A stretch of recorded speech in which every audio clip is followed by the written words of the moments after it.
Dear students, हर एक ministry जो भी इंडिया में एग्जिस्ट करती है वो अपना ईयर एंड रिव्यू देती है। अब ईयर एंड रिव्यू वो दे रही है, उसमें बेसिकली वो बताती है कि उसने क्या क्या काम किया है पूरे साल में, और साल के अंत में आके एक तरीके का अपना रिपोर्ट कार्ड देती है। तो ये रिपोर्ट कार्ड यूपीएससी के लिए इंपॉर्टेंट बन जाता है। लास्ट ईयर भी इससे सवाल आए थे, इस साल भी सवाल इससे डेफिनेटली बिल्कुल आएंगे। So it is important that you must read the year and review of the various ministries. India yearbook के बाद ये दूसरा सबसे ज़्यादा इंपॉर्टेंट डॉक्यूमेंट है जो आपको बिल्कुल भी नहीं छोड़ना चाहिए। जो आपके वो अजीब से कई बार आपको सवाल मिलते हैं जो कहीं और पे नहीं मिलेंगे, वो आपको ईयर एंड रिव्यू में मिल जाएंगे। So it is necessary that you must read the year and review. अब आपके पास देखो दो ऑप्शन है। पहला ऑप्शन तो यही है कि आप जाएंगे पीआईबी पे, you will go to PIB and then you take up the various ministries के रिपोर्ट्स एंड देन अकॉर्डिंगली आप उसे 15-20 पन्ने की एक मिनिस्ट्री की रिपोर्ट होती है एंड उसे आप पढ़ डालेंगे। This you can do, but there is a problem in that कि इतना टाइम तो है नहीं, एग्जाम पास है। तो आपकी समस्या का समाधान करने के लिए हमने क्या किया है, हमने बनाया है summary in year and review की। तो अब आपको इसमें चुनना नहीं पड़ेगा कितना पढ़ना है, आपको ये नहीं ढूंढना पड़ेगा कि कौन सा टॉपिक इंपॉर्टेंट है कौन सा टॉपिक इंपॉर्टेंट नहीं है। All you have to go through this summary of the ministry. So उसमें जो जो मोस्ट इंपॉर्टेंट चीज़ें वो मैं आपको बताते चल रहा हूँ, just note it down and you will be far ahead of others if you will be doing it sincerely with me. E Jagriti ये एक डिजिटल प्लेटफॉर्म है। So what if I ask about e Jagriti, so e Jagriti this is single online platform for consumer courts in India. So क्या करता है ये, अलग अलग जो भी आपके कंज्यूमर कोर्ट्स हैं इंडिया में, जैसे कि कॉन्फोनेट है, you have this e-दाखिल, OCMS, NCDRC, CMS, इन सबको एक सिंगल वेबसाइट पे ये लिंक कर देता है। अब इसका फ़ायदा क्या होगा, now people will be able to file the consumer complaints online, और ये इन्हें कोर्ट में जाने की ज़रूरत नहीं पड़ेगी, वो अपना केस स्टेटस भी ट्रैक कर पाएंगे online and courts can actually conduct the virtual hearing also. So ये चीज़ है। So e Jagriti is important for this year. Please you must know about कि सवाल आपसे इस पे यही पूछेगा व्हाट इज ई जागृति या फिर इसका क्या काम है। फॉर एग्जांपल, अगर आप कोई डिफेक्टिव प्रोडक्ट खरीदते हैं और कंपनी आपकी हेल्प करने से रेफ्यूज कर देती है, तो आप अपनी कंप्लेन ऑनलाइन फाइल कर सकते हैं किसके थ्रू, ई जागृति पोर्टल के through. Then you have this national consumer helpline. Now this e Jagriti, उससे पहले मैं आगे बढ़ूँ मैं आपको एक बता दूँ, ये बहुत इंपॉर्टेंट रहेगा, सो इसको बहुत अच्छे से ध्यान में रख लेना। Coming next you have the national consumer helpline, नाम से ही क्लियर है, this is to help to provide the service for consumers to report problems and get the advice. इसका नंबर है 1915, ये 17 लैंग्वेज में वर्क करता है। इससे ज़्यादा इसमें कुछ ज़्यादा इंपॉर्टेंट नहीं है। लाइक अगर आपने ऑनलाइन शॉपिंग की और आपको रिफंड नहीं मिला तो आप 1915 पे कॉल कर सकते हैं और बोल सकते हैं भैया जी ये प्रॉब्लम है, ये लोग हमारा रिफंड नहीं दे रहे हैं। So you will be getting the help from the national consumer helpline. अगला जो सबसे ज़्यादा इंपॉर्टेंट है that is the e Maap portal. अच्छा, यूपीएससी क्वेश्चन कैसे बनाता है, e Maap portal is related to, simple education से रिलेटेड है, कंज्यूमर्स के लिए है एट्सेट्रा, इस टाइप से सवाल बनाएगा और हम अक्सर कंफ्यूज कर जाते हैं, या फिर किस मिनिस्ट्री के अंदर आता है। So what is this e माप, ये एक पोर्टल है, ये एक डिजिटल सिस्टम है जिसके through you manage the weight and measurement in India. So basically ये क्या करता है, this integrate state legal metrology systems into a single national digital platform. तो जो अलग अलग स्टेट्स के लीगल मेट्रोलॉजी डिपार्टमेंट्स होते हैं उसको एक नेशनल प्लेटफॉर्म में कनेक्ट करता है। इसका फायदा ये होगा कि जो भी बिजनेसेस हैं they can apply online for license related to weight and measuring instruments, और ये जो भी इंस्पेक्शंस होते हैं, अप्रूवल्स होते हैं, इसको ज़्यादा ट्रांसपेरेंट करेगा और बेटर करेगा। सो एक शॉपकीपर है सपोज, और वो he is using a weighing machine, so he can register and renew the licence online through the e Maap. ठीक है, तो ये इंपॉर्टेंट हो गया, ये इंपॉर्टेंट हो गया। Then you have HUID। So basic पता होना चाहिए कि व्हाट इज HUID। इसमें एक सवाल ये बन सकता है कि कितने डिजिट का है, whether it is alphanumeric और not, so this you must know. So hallmark unique identification, this is a special 6-digit alphanumeric code which is printed on what? On the silver and gold jewelry. So ये दो चीज़ आपको ये ध्यान रखनी है। So क्यों use करते हैं? ऑब्वियस ही बात है, अगर गोल्ड और सिल्वर की बात करें तो हम प्योरिटी एंड क्वालिटी देखना चाहेंगे। You will be able to track the jewelry digitally and this is to protect the consumer from fake or low quality gold or silver.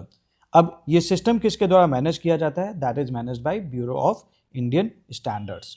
So from this the question can be asked. So if you buy a gold ring, HUID code ये आपको help करता है to verify that gold purity is genuine. अब इन सारे काम को करने के लिए you will be needing a institutional framework. Then for that you have first the Department of Consumer Affairs. Now this works under the Ministry of Consumer Affairs, Food and Public Distribution. क्या करता है ये? नाम से clear है कि this is here to protect the rights of the consumers.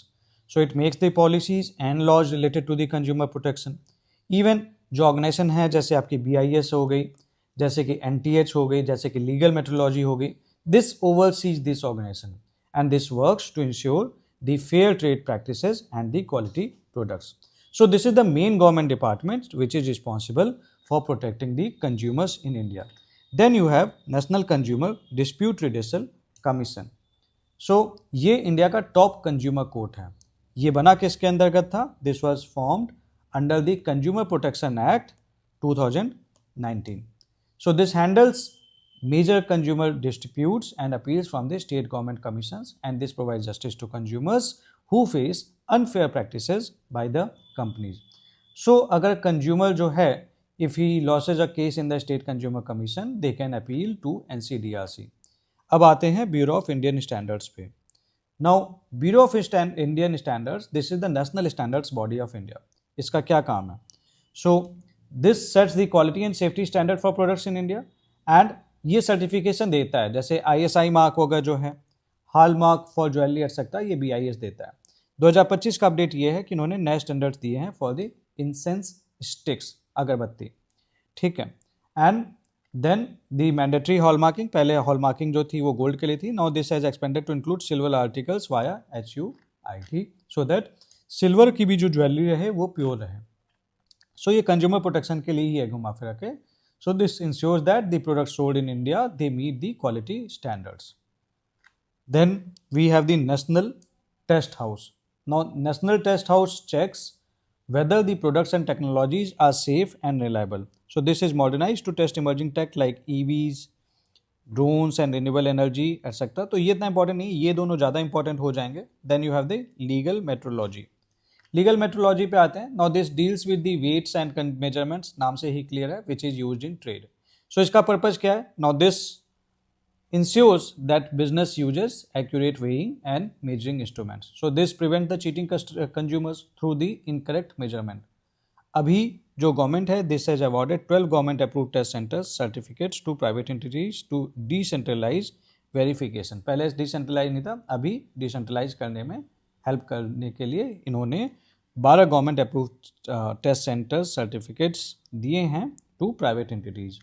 Now we have the market stabilisation and price monitoring.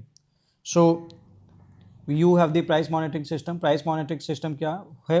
This is a government system जो कि daily prices of the important food items को check करता है. So price लगभग 575 centre से collect किए जाते हैं, एंड देन उस पर चेक देखा जाता है कि भाई कहीं ऐसा तो नहीं कि प्राइस बहुत ज़्यादा भाग रहा है. सो ये गवर्नमेंट बेसिकली प्राइस राइज को आइडेंटिफाई करती है ताकि वो अर्ली एक्शन ले सके टाइम से, ताकि कंज्यूमर्स को प्रोटेक्ट कर सके, लोगों को प्रोटेक्ट कर सके.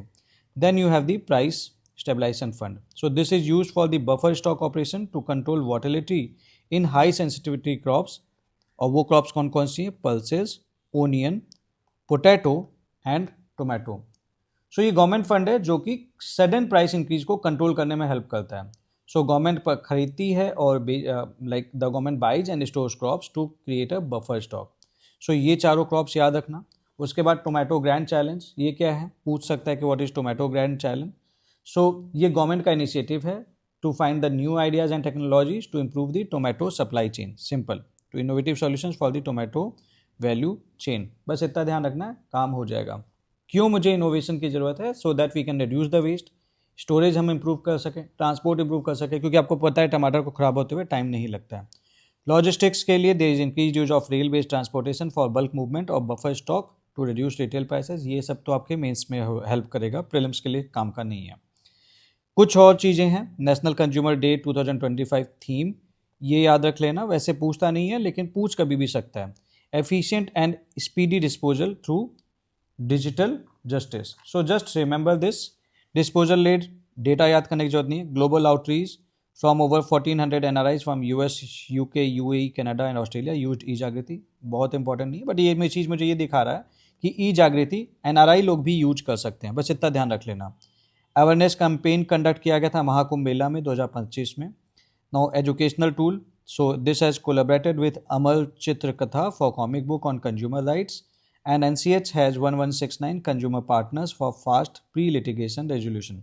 तो इसमें बेसिकली ये इंपॉर्टेंट है, उससे ज़्यादा और कुछ इंपॉर्टेंट नहीं है। Then you have the legal and regulatory updates, consumer protection act, the primary legislation in the department action. ये तो इन जनरल लिखा ही है, हमें पता ही है। ये चीज़ मैंने आपसे डिस्कस करी ली। Legal metrology rules, this is updated to include the modern equipments like radar, speed meters, breath analysers and gas meters. And consumer commission definitely it has to be strengthen and all. So इसमें अगर आप देखोगे तो क्या क्या चीज़ें आप ultimately finally आपको ध्यान रखनी, e Jagriti, that is very important.